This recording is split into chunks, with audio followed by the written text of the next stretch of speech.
আসসালামু আলাইকুম রহমতুল্লাহি বরকাত। প্রিয় দিনদার ইমানদার পরহেজগার মুত্তাকি মুমিন মুসলমান ভাই ও বোনেরা, আল্লাহ রাসূল সাল্লাল্লাহু আলাইহি সাল্লাম আমাদেরকে মুহররম মাসে রোজা রাখতে বলেছেন। কারণ মুহররম মাসটিতে মূসা আলাইহিস সালাম ফেরাউনের সেই হামলা মামলা বা শত্রুতা থেকে পরিত্রাণ পেয়েছিলেন। ফলে রাসূল সাল্লাল্লাহু আলাইহি সাল্লাম আমাদেরকে এই দিনে রোজা রাখতে উৎসাহ দিয়েছেন। আর এই দিনে রোজা রাখলে পাবো কি? আমাদের অতীতের 1 বছরের গুনাহ আল্লাহ তাআলা সম্পূর্ণরূপে মিটাইয়ে দিবেন, ক্ষমা করে দিবেন। তাই অনেককেই দেখা যায় এই মাসে আমলে একটু বেশি জড়াতে, এই মাসে একটু বেশি আমল প্রিয় হতে। তো এটা ভালো মাশাআল্লাহ। তবে দর্শক, আমরা জানি যে আরাফা এবং জিলহজের প্রথম 10 দিন অনেক গুরুত্বপূর্ণ। আরাফার প্রথম 10 দিনই গুরুত্বপূর্ণ। এই 10 দিনের কথা কোরআন হাদিসে আছে। তবে মুহররম মাসের প্রথম 10 দিনেই কিন্তু গুরুত্বপূর্ণ না। মুহররম মাসের গুরুত্বপূর্ণ দিন হচ্ছে 9 তারিখ, 10 তারিখ, 11 তারিখ। এই 3 দিনে যে কোনো 2 দিন রোজা রাখতে হবে। অবশ্যই 10 তারিখে অবশ্যই রোজা রাখতে হবে। তাহলে বোঝা গেল যে 9, 10, 11 3 দিন যদি একটু আমল করা যায় তাহলে মুহররম মাসের যে ফজিলত সেটা পাওয়া যাবে। তো আরাফা বা জিলহজ মাসের প্রথম 10 দিনের যে ফজিলত, সেই হিসাবে কিন্তু এই 10 দিনের ফজিলত অত বেশি না। আর ওইখানে শুধুমাত্র আরাফার দিন রোজা রাখলেই 2 বছরের গুনাহ মাফ হয়। আর এইখানে মুহররমের 2টা রোজা রাখলে 1 বছরের গুনাহ মাফ হবে। তাহলে দেখা যায় ফজিলতের দিক থেকে বা সওয়াবের মানদণ্ডে মুহররম মাস একটু পিছিয়ে। তবে অন্য দিক দিয়ে যদি আবার চিন্তা করেন, সেটা হচ্ছে এই মাসটা হচ্ছে আরবি মাসের প্রথম মাস, নববর্ষের মাস। এই মাসটিকে যদি আপনি আমল দ্বারা উদযাপন করেন তো আপনার আগামী 1 বছর ভালো কাটবে এবং আগামী 1 বছর আপনি আমলে, নামাজে, রোজায় বা তাসবিহ তাহলিলিতে, আল্লাহ তাআলার জিকিরে, দুরুদে ব্যস্ত বা রত বা এগুলো নিয়ে থাকতে পারবেন, এটা আশা করা যায়। তাই সেই হিসাবে মুহররম মাসের গুরুত্ব ফজিলত অনেক বেশি। এটা কেমন যেন একটা অনুষ্ঠানের মতো। আপনি একটা অনুষ্ঠানের আয়োজন করলেন, আর আপনার ওই অনুষ্ঠানে যদি আপনার কাছের মানুষ না আসে, আপনি অবশ্যই ব্যথা পাবেন।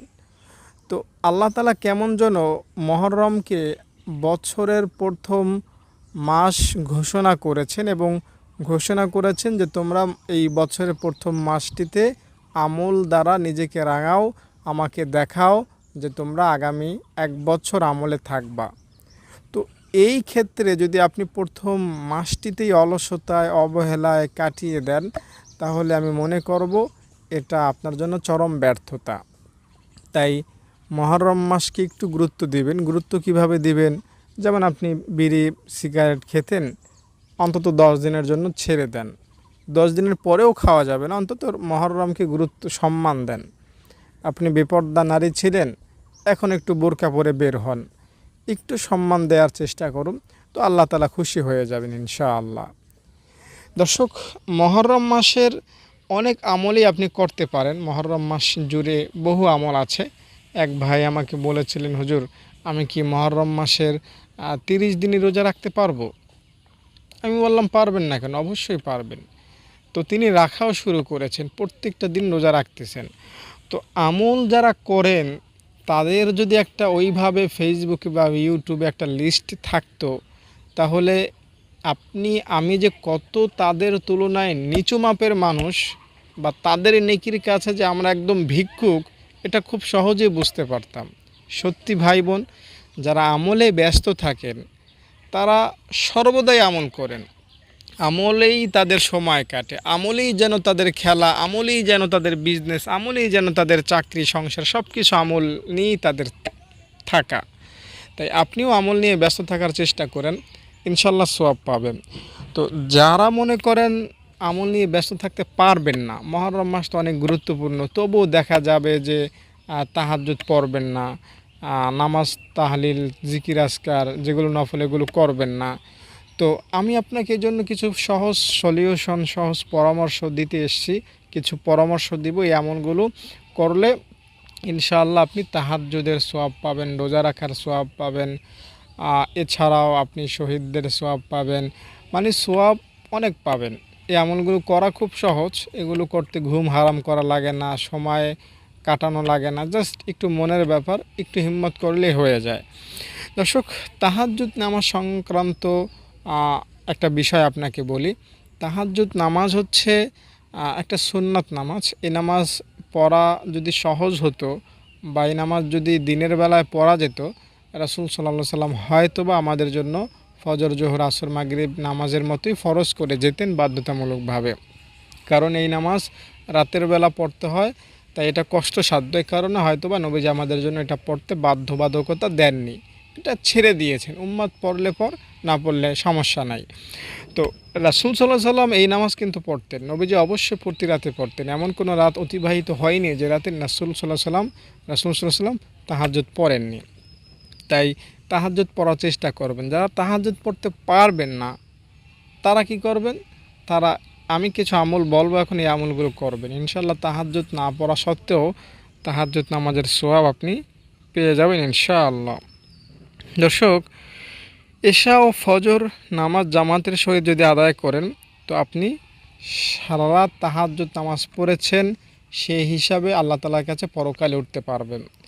যদি সারা বছর সারা জীবন এইভাবে আমল করেন তো সারা বছরই তাহাজ্জুদ পড়েছেন এটা হিসাবে গণ্য হবে। এই হিসাবে গণ্য হয়ে আপনি সওয়াব পাবেন। তাই অন্ততপক্ষে এই মুহররমের যে দিনগুলো বাকি আছে, প্রথম 10 দিন 11 দিন বা মুহররম মাস জুড়েই যে দিনগুলো বাকি আছে, এই দিনগুলোতে আপনি এশা এবং ফজর নামাজ অবশ্যই জামাতের সহিত পড়েন। মা বোনরা যদি ঘরে পড়েন, মা বোনরা তো ঘরেই পড়বেন। ঘরে পড়লে মনের মধ্যে ব্যথা রাখবেন, আরে আমি পুরুষ হলে মসজিদে যেতে পারতাম। তো আপনি ব্যথা রেখে সওয়াবের আশায় ইনশাআল্লাহ নামাজ ঘরে পড়লেও ইনশাআল্লাহ সারা রাত নামাজ পড়া সওয়াব পাবেন, আল্লাহ তাআলা দিয়ে দেবেন। দর্শক, এ সম্পর্কে হাদিসে আমাদেরকে রাসূল সাল্লাল্লাহু আলাইহি সাল্লাম পরিষ্কার করেই বলেছেন কথাটি। যেমন হাদিস শরীফের মধ্যে আছে, হযরত ইবনে আফফান রাদিয়াল্লাহু তাআলা আনহু বলেন, আমি নবীজি থেকে শুনেছি যে ব্যক্তি এশার নামাজ জামাতের সাথে আদায় করলো সে যেন অর্ধরাত্র, আর যে ফজরের নামাজ জামাতে আদায় করলো সে যেন সারা রাত্র নামাজ পড়লো বা নফল আমল করলো। জোহরের পূর্বে 4 রাকাত সুন্নত নামাজ পড়লেও আপনি তাহাজ্জুদ নামাজের সওয়াব পাবেন ইনশাআল্লাহ। জোহরের পূর্বের 4 রাকাত সালাত শেষ রাতের তাহাজ্জুদের মতো মর্যাদাপূর্ণ। রাসূল সাল্লাল্লাহু আলাইহি সাল্লাম বলেন, জোহরের পূর্বের 4 রাকাত নামাজ শেষ রাতের তাহাজ্জুদ নামাজের মতো মর্যাদাপূর্ণ। তাই যারা রাতের বেলা উঠে তাহাজ্জুদ নামাজ পড়তে পারবেন না তারা জোহরের নামাজের আগে 4 রাকাত সুন্নাত নামাজ পড়বেন, ইনশাআল্লাহ তাহাজ্জুদ পড়ার সওয়াব পেয়ে যাবেন। এরপরে ইমামের সাথে সম্পূর্ণ যদি রমজান মাসে তারাবি পড়তে পারেন তাহলেও আপনি তাহাজ্জুদ নামাজের সওয়াব পাবেন। এরপরে রাতের বেলা 100 আয়াত তেলাওয়াত যদি আপনি কোরআন থেকে পড়তে পারেন করতে পারেন তাহলেও আপনি ইনশাআল্লাহ তাহাজ্জুদ নামাজের সওয়াব পাবেন, সারা রাত জিকির করার সওয়াব পাবেন। এই সম্পর্কে নবীজি বলেছেন, যে ব্যক্তি রাতের বেলা 100 আয়াত তেলাওয়াত করবে তার জন্য পুরা রাতটাই ইবাদত করা হিসাবে গণ্য হবে। উপরন্তু কেউ যদি কোনো কারণে রাতে তেলাওয়াত করতে না পারে তাহলে পরের দিন সকালবেলা তেলাওয়াতের মাধ্যমেও এই নেকি হাসিল করা যাবে। তাহলে 100 আয়াত তেলাওয়াত করবেন, আর 100 আয়াত যদি কোরআন শরীফ আপনি পড়তে না জানেন তাহলে সূরা ইখলাস 25 বার পড়বেন, তাহলে 100 আয়াত তেলাওয়াত হয়ে যাবে। এবং 25 বার সূরা ইখলাস পড়ার কারণে আপনার মোটামুটি প্রায় 7-8 বার কোরআন খতম করারও সওয়াব হবে। আবার সারা রাত তাহাজ্জুদ পড়ারও সওয়াব হয়ে যাবে ইনশাআল্লাহ। মুহররম মাসের যেই রাত্রগুলো আছে প্রত্যেক রাত্রে আপনি 100 আয়াত তেলাওয়াত করার চেষ্টা করবেন। এরপরে রাতে সূরা বাকারার শেষ 2 আয়াত তেলাওয়াত করে ঘুমাবেন ইনশাআল্লাহ। এতে করেও আপনি তাহাজ্জুদ পড়ার সওয়াব পাবেন। এ সম্পর্কে হাদিসে বলা আছে, ইবনে মাসউদ রাদিয়াল্লাহু তাআলা আনহু বলেন, যে ব্যক্তি সূরা বাকারার শেষ 2 আয়াত তেলাওয়াত করবে তাহলে কিয়ামুল লাইলের সওয়াব লাভের জন্য এই 2টি আয়াতের পক্ষেই যথেষ্ট হয়ে যাবে। অর্থাৎ কিয়ামুল লাইল বলা হয় রাতের নামাজকে, তাহাজ্জুদ নামাজকে। আপনি তাহাজ্জুদ পড়বেন যেই সোয়াব পাবেন সূরা বাকারা শেষ 2 আয়াত রাতে ঘুমের আগে পড়লে সেম সোয়াব পেয়ে যাবেন। উত্তম চরিত্র গঠন যদি আপনি করতে পারেন তাহাজ্জুদ নামাজের সোয়াব পাবেন। এ সম্পর্কে হাদিসের মধ্যে বলা আছে, নবীজি বলেন, নিশ্চয়ই মুমিন বান্দা তার উত্তম চরিত্রের মাধ্যমে রাতের কিয়ামকারী অর্থাৎ রাতের নামাজকারী ও দিনের বেলায় রোজা পালনকারীর মর্যাদা লাভ করে থাকে। অর্থাৎ আপনি উত্তম চরিত্রবান হতে পারলে রাতের বেলা যে ব্যক্তি তাহাজ্জুদ পড়বে সে যে সোয়াব পাবে, আপনি তাহাজ্জুদ না পড়ে সেই সোয়াব পাবেন। তাই নিজেকে সমাজে ভালোভাবে মেলে ধরুন, মানুষের সাথে ভালো ব্যবহার করুন, ইনশাআল্লাহ আল্লাহ তাআলা আপনাকে তাহাজ্জুদের সোয়াব দান করে দেবেন। এছাড়াও দর্শক আরও বেশ কিছু আমল আছে যেগুলো করার ফলে আপনি তাহাজ্জুদের সোয়াব পেতে পারেন। জুমার দিন উত্তমভাবে সব কার্যকলাপ করে মসজিদে যাবেন, তাহলে প্রত্যেকটা কদমের বিনিময়ে আপনি 1 বছর রাতের বেলা তাহাজ্জুদ পড়লে যে সোয়াব হয় সেই সোয়াব পাবেন, এবং 1 বছর দিনের বেলায় রোজা রাখলে যে সোয়াব হয় সেই সোয়াব পাবেন। আর জুমার নামাজ পড়লে একটা হজের সোয়াব তো আছেই, হজের সোয়াব পাবেন, তাহাজ্জুদ পড়ার সোয়াব পাবেন, আবার রোজা রাখার সোয়াবও পাবেন। তো এই সুযোগ মুহররম মাসে হাতছাড়া করবেন না। এছাড়াও দর্শক আল্লাহর রাস্তায় যারা পাহারা দেয় তাদেরকেও তাহাজ্জুদ নামাজের সোয়াব দিয়ে দেওয়া হয়, বা সারা রাত নামাজ পড়া, নফল ইবাদত করা সোয়াব দিয়ে দেওয়া হয়। এরপরে আপনি যদি রাতের বেলা তাহাজ্জুদ পড়বেন এই নিয়তে ঘুমিয়ে যান যে আজকে রাত্রে উঠে আমি তাহাজ্জুদ পড়ব, এই নিয়ত করে ঘুমিয়ে গেলেও আপনি তাহাজ্জুদ পড়ার সোয়াব পাবেন। যদি আপনি তাহাজ্জুদ রাতে উঠে পড়তে পারেন তো ভালো, পড়বেন। আর যদি ঘুমের কারণে তাহাজ্জুদ পড়তে না পারেন, খুব বেশি গভীর ভারী হয়, উঠতে না পারেন অলসতার কারণে, তাহলেও আপনি সোয়াব পাবেন ইনশাআল্লাহ। তাহলে আপনি তাহাজ্জুদ পড়ার সোয়াব পেয়ে যাবেন। আমি মনে করি তাহাজ্জুদ নামাজ পড়ার বা তাহাজ্জুদ নামাজের যে সোয়াব পাওয়ার আমল আছে, এটাই হচ্ছে একদম পারফেক্ট আমল। শুধু নিয়ত, আল্লাহ আজকে আমি যদি উঠতে পারি 4 রাকাত তাহাজ্জুদ পড়ব, কান্নাকাটি করব, কোরআন তেলাওয়াত করব, নিয়ত করে ঘুমিয়ে গেলেন, উঠতে পারলেন না, তো তাহাজ্জুদ পড়ার সোয়াব, মোনাজাতের সোয়াব, কোরআন তেলাওয়াতের সোয়াব, জিকির আজকারের সোয়াব ইনশাআল্লাহ আল্লাহ আপনাকে দিয়ে দেবেন। এরপরে যদি আপনি বেশি বেশি জিকির করেন, আল্লাহ আল্লাহ আল্লাহ আল্লাহ আল্লাহ, লা ইলাহা ইল্লাল্লাহ, লা ইলাহা ইল্লাল্লাহ জিকির করতে আছেন, অন্য কোনো আমল করার সুযোগই আপনার নাই। একজন ব্যক্তি তাহাজ্জুদ পড়ে আপনি জিকির করতেছেন, একজন ব্যক্তি মোনাজাত করে আপনি জিকির করতেছেন, একজন ব্যক্তি কোরআন পড়ে আপনি জিকির করতেছেন, মানে আপনার জিকিরের মধ্যেই আপনার সময় কাটে। তাহলে যে ব্যক্তি তাহাজ্জুদ পড়লো সে যে সোয়াব পালো তার চাইতে আপনি একটা হলেও বেশি সোয়াব পাবেন শুধু জিকির করার মাধ্যমে। বোঝেন না? সেমভাবে দুরূদ পড়লেও যে ব্যক্তি দুরূদ পড়ে তার আর কোনো আমল লাগে না। একজন ব্যক্তি তাহাজ্জুদ পড়ে যদি সোয়াব পায় 10টা, আপনি দুরূদ পড়ে সোয়াব পাবেন কমপক্ষে 11টা ইনশাআল্লাহ। তাই জিকির করুন অথবা কোরআন পড়ুন অথবা দুরূদ পড়ুন, এগুলো আপনাকে তাহাজ্জুদের চাইতে বেশি বেনিফিট বা বেশি সোয়াব এনে দেবে রব্বে কারীম মহান আল্লাহ তাআলা দরবার থেকে ইনশাআল্লাহ। সুবহানাল্লাহি ওয়া বিহামদিহি, রাসূলুল্লাহ সাল্লাল্লাহু আলাইহি সাল্লামের সেখানে একটা দোয়া আছে, এটা বুখারী শরীফের সর্বশেষ হাদিসের মধ্যেও আছে সম্ভবত। এই দোয়াটা যদি আপনি পড়েন তাহলে আপনার আমল নামা পরকালে সবচেয়ে বেশি ভারী হবে, সবচেয়ে বেশি সোয়াব নিয়ে আপনি উঠতে পারবেন ইনশাআল্লাহ। সুবহানাল্লাহি ওয়া বিহামদিহি, আপনার সোয়াবের পাল্লা অনেক বেশি ভারী হয়ে যাবে। এছাড়াও প্রিয় ভাই বোন দর্শক শ্রোতা, যদি আপনি অন্যকে তাহাজ্জুদ পড়তে উৎসাহ দেন তাহলেও আপনি তাহাজ্জুদ পড়ার সোয়াব পাবেন। অন্যকে তাহাজ্জুদ পড়তে উঠান, আপনার স্ত্রী, আপনার মা, বাবা, ভাই বোন, ছেলে মেয়ে, তাদেরকে যদি তাহাজ্জুদ পড়ান তাহলেও আপনি তাহাজ্জুদ পড়ার সোয়াব পাবেন। প্রিয় ভাই বোন দর্শক শ্রোতা, আমি যেই কথাগুলো আপনাকে বললাম এগুলো বুখারী শরীফে, তিরমিজি শরীফে, এছাড়াও আছে আবু দাউদ শরীফে, মুসলিম শরীফে, এছাড়াও পবিত্র কোরআনের বিভিন্ন গ্রন্থে এই কথাগুলো রয়েছে।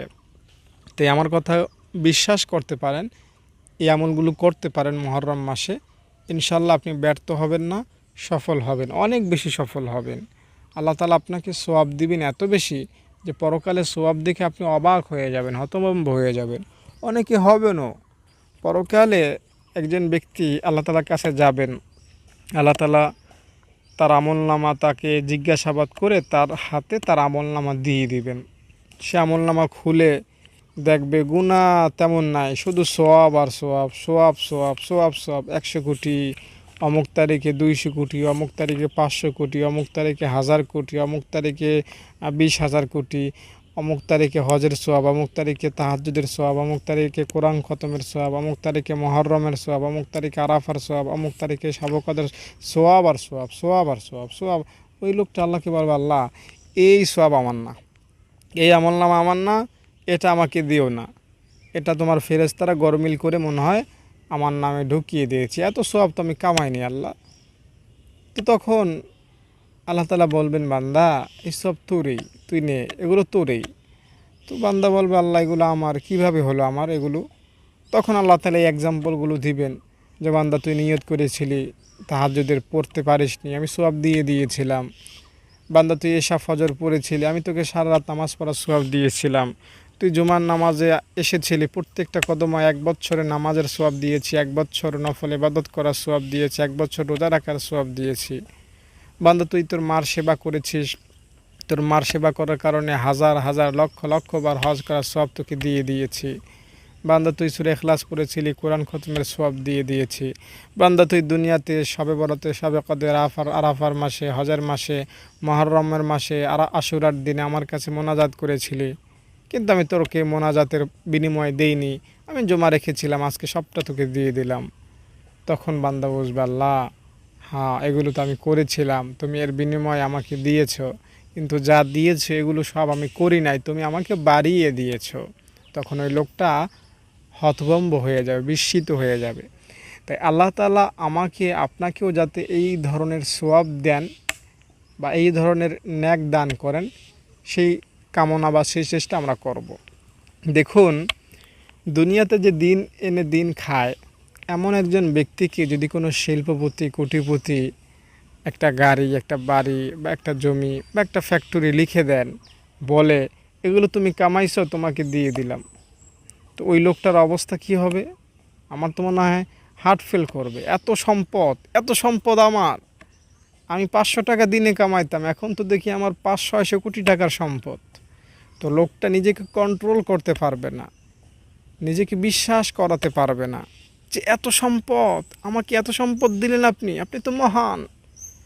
আর এটা মানুষের ক্ষেত্রেই ঘটে। আমরা বিভিন্ন খবর দেখি, সেখানে এটাও চোখে পড়ে যে একজন ধনী ব্যক্তি একজন গরিব ব্যক্তিকে সাহায্য করেছে, গাড়ি বাড়ি সব দিয়ে দিয়েছে, তার চলার জন্য, মৃত্যু পর্যন্ত খাওয়ার জন্য যা লাগে সব দিয়ে দিয়েছে। তো একজন মানুষ আর একজন মানুষকে যদি মৃত্যু পর্যন্ত যা লাগে সব দেওয়ার সামর্থ্য রাখে, আল্লাহ তাআলা এত ক্ষমতা যদি একজন মানুষকে দিতে পারেন, তো যেই মানুষটাকে আল্লাহ বানালেন ওই মানুষটা কত, ওই আল্লাহ তাআলা কত দিতে পারেন মানুষকে? ওই আল্লাহ তাআলা আপনাকে আমাকে দিবেন, যখন দিবেন তখন আমরা অবাক না হয়ে পারবো না। আর আমরা তো হচ্ছে বিশ্বনবীর উম্মত, ঠিক না? আল্লাহ তাআলার একটা কথা নবীকে এভাবে বলেছিলেন আল্লাহ তাআলা, ওয়ালা সাওফা ইউতিকা রাব্বুকা ফাতারদা, আমার হাবিব আপনাকে আমি খুশি করেই ছাড়বো, দেখবেন আপনি খুশি হয়েই যাবেন। নবীও বলেছিলেন, আমার উম্মত জাহান্নামে থাকবে, আমি খুশি হব, এটা হবে না আল্লাহ, আমার উম্মত জান্নাতে যাবে, এরপরে আমি খুশি হব। তাহলে এই কথা নবী আল্লাহকে বলার মাধ্যমে কেমন যেন আমাদেরকে বলে দিলেন, উম্মত তোর চিন্তা নাই, কোনো টেনশনই করবি না, আমি নবী আছি না। আমরা নেতার কথা শুনি, বাবার কথাও শুনি, বাবা বলে, বাবা ছেলে তুমি চিন্তা করো না, তোমার টাকা লাগবে আমি দিব, তুমি বিপদে পড়লে আমাকে বলবা, অসুস্থ হলে আমাকে বলবা, যখন যা লাগবে খেলনা দুলনা টাকা পয়সা যেখানে যে সমস্যা আমাকে বলবা। আর বাবাকে বলার সাথে সাথে পৃথিবীর প্রত্যেকটা সন্তান বাবার কাছ থেকে বাবার সাধ্যমতো সাহায্য পেয়ে থাকে, ঠিক না?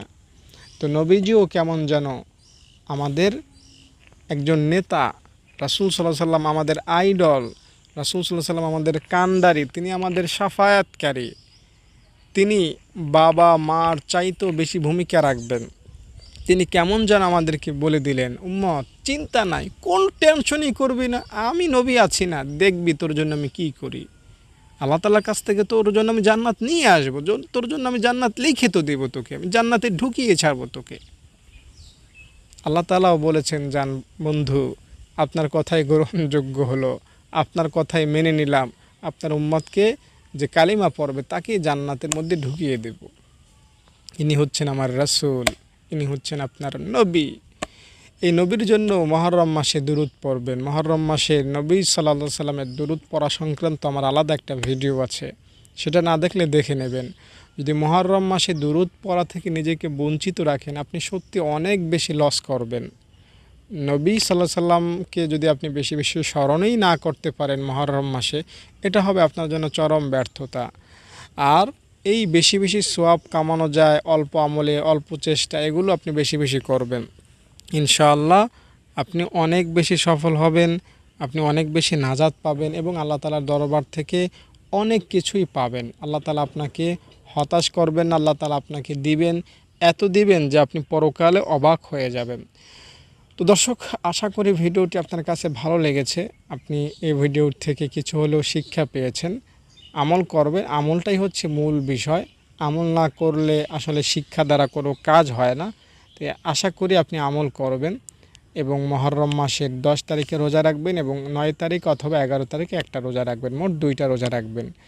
আর এই 2টা রোজা রেখে আরও বেশি রোজাও রাখতে পারবেন, তবে এই 2টা রোজা অবশ্যই রাখতে হয়। দর্শক, যদি ভিডিওটি ভালো লেগে থাকে, আগামীতে এই ধরনের ভিডিও পাওয়ার জন্য আমার পাশেই থাকবেন। আর আপনি যদি আমার মাদ্রাসায় দান করতে চান, ফোন করবেন। ভালো থাকেন। আসসালামু আলাইকুম।